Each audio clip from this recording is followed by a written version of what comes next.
सचान की मुश्किलें बढ़ती ही जा रही हैं।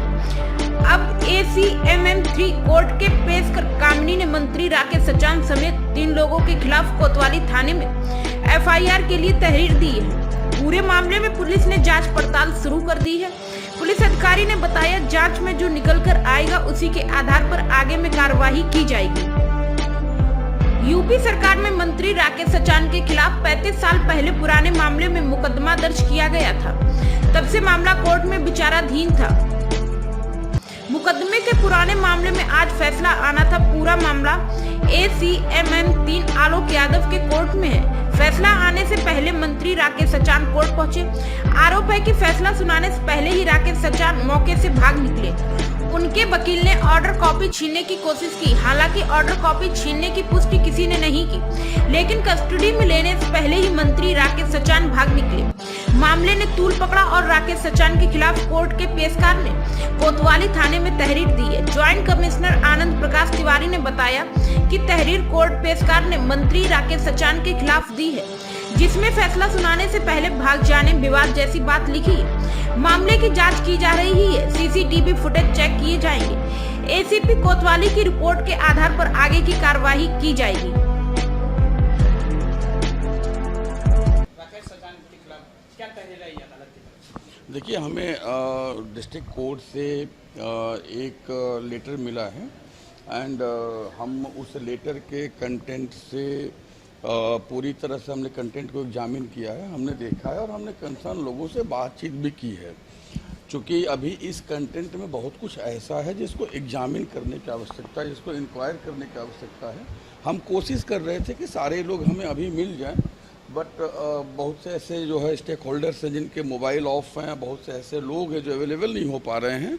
तो हमने जो है अपनी इंक्वायरी को आगे बढ़ाया है और ये हमारी इंक्वायरी ACP कोतवाली फर्दर इसको आगे बढ़ाएंगे। हमारी और भी टीम के लोग हैं जो इस इंक्वायरी को कंडक्ट कर रहे हैं।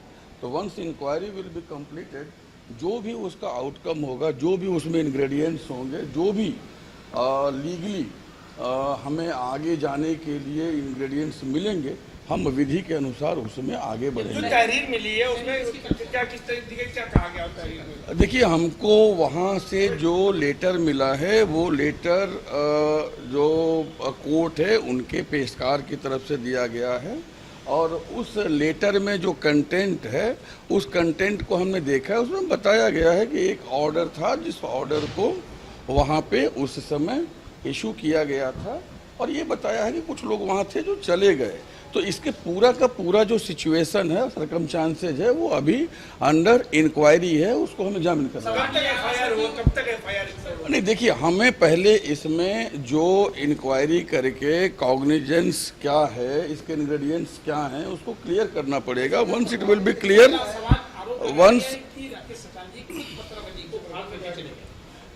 जो कुछ भी है वो हमारे पास है, वो पब्लिक रिकॉर्ड है, उसका एग्जामिनेशन कंडक्ट किया जा रहा है। Once examination will be over, whatever is the required course of action that will be taken। कब तक इसमें FIR हो जाएगी? देखिए, जो जेन्युइन टाइम हमें इंक्वायरी में लगता है वो लगेगा। हमें 1-2 दिन में इंक्वायरी करके हम इसके कंक्लूजन पे आ जाएंगे कि वहाँ पे क्या एग्जैक्टली हुआ था। उसके लिए CCTV कैमरे भी वहाँ हैं, हम वो भी खंगालेंगे, उनके फीड्स भी देखेंगे, वहाँ जो लोग थे उनसे भी बात करेंगे। हम सारी चीज़ों को देखेंगे, समझेंगे एंड जो जेन्युइन है वो किया जाएगा। मतलब फिलहाल अभी FIR होने में समय है।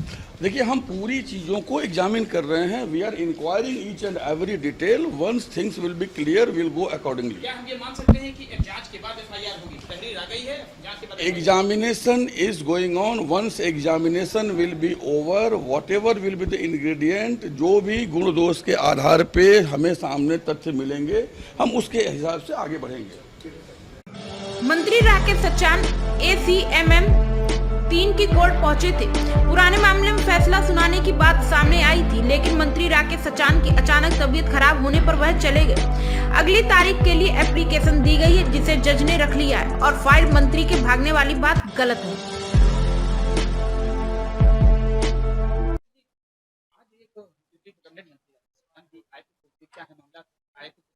एक दफा 25 का मामला उनका चल रहा है। उसमें मंत्री जी राकेश साहब उसी में आए थे कि अचानक तबीयत कुछ गड़बड़ हो गई और माननीय न्यायालय से हम लोगों ने प्रार्थना पत्र की तारीख मांगी तो उन्होंने प्रार्थना पत्र हमारा रख लिया, फाइल साहब के पास ही है। हाँ, आज उसमें कोई कार्रवाई नहीं हुई अभी तक। ये है। पुराने मामले में आज कोर्ट में फैसले की बात सामने आने पर वह अपने वकील के साथ कोर्ट गए थे। आज वकील को जिरह करनी थी, लेकिन वकील ने अगली तारीख के लिए एप्लीकेशन दी। जिरह के बाद कोर्ट से जो फैसला सुनाएगी उसे स्वीकार करेंगे। भागने वाली बात और ऑर्डर कॉपी छीनने वाली बात भ्रामक है और निराधार है। आदेश की अवहेलना की है, कोई आदेश तक कोई आदेश नहीं। 90-91 के कुछ वाद हमारे लंबित हैं, जिनमें कुछ जिरे वगैरह होनी है। जिरे की तारीख वारीख कुछ लेकर के और आगे तिथि देने की बात उन्होंने की है, और कहीं कोई किसी तरह की भ्रामक बातें हैं जो भी चल रही हैं। और विद्यार्थी जीवन के हम लोगों के ऊपर उस समय संघर्ष के दौरान जो केस लगाए गए थे 90 से के दशक में जब हम लोग विद्यार्थी राजनीति करते थे, वही कुछ मामले अदालत में लंबित हैं और उन्हीं पर उनकी तारीखें भी चलती हैं। और आज भी कुछ तारीख लगी थी तो उसमें आगे बहस की तारीख जज साहब ने शायद कोई दी है, और हमें मालूम नहीं वकील साहब को कौन तारीख है। क्या आज आप कोर्ट में उपस्थित हुए थे? कोर्ट में मैं मेरे को पहले मैं और काम थे कचहरी में, तो मैं गया था, लेकिन कोर्ट में भी वही उन्होंने कहा कि आज जिरह होगी, जिरह के बाद इसमें आगे कोई जजमेंट की तारीख लगेगी। तो जिरह की जो तारीख जज साहब लगाएंगे उसमें वकील जिरह करेंगे, और जिरह करने के बाद जो न्यायालय न्याय देगा वो स्वीकार हो। अच्छा, उसमें ऐसा कुछ सुनने में आ रहा है कि आपके वकील ने जो है न्यायालय के आदेश का जो है वो अरे यार, न्यायालय ये सब भ्रामक प्रचार है, र्यूमर है। वकील और जज के बीच में जो बहस के रिश्ते होते हैं उसमें सब तरह की बातें सब भ्रामक है, कहीं कोई उनमें दम नहीं है। आगे जो भी जज निर्णय करेंगे, जज आदेश करेंगे, उसका सम्मान। अपने आसपास की लेटेस्ट खबरें देखने के लिए हमारे चैनल अनंत न्यूज को लाइक एवं सब्सक्राइब अवश्य करें। साथ ही बेल का आइकन दबाएं, जिससे आपको आसपास की सभी न्यूज टाइम पर मिलती रहे। और हमारे अनंत न्यूज पर अपना कुछ भी ऐड या जानकारी देने के लिए हमसे संपर्क करें। दिए गए मोबाइल नंबर पर मैसेज या कॉल करें।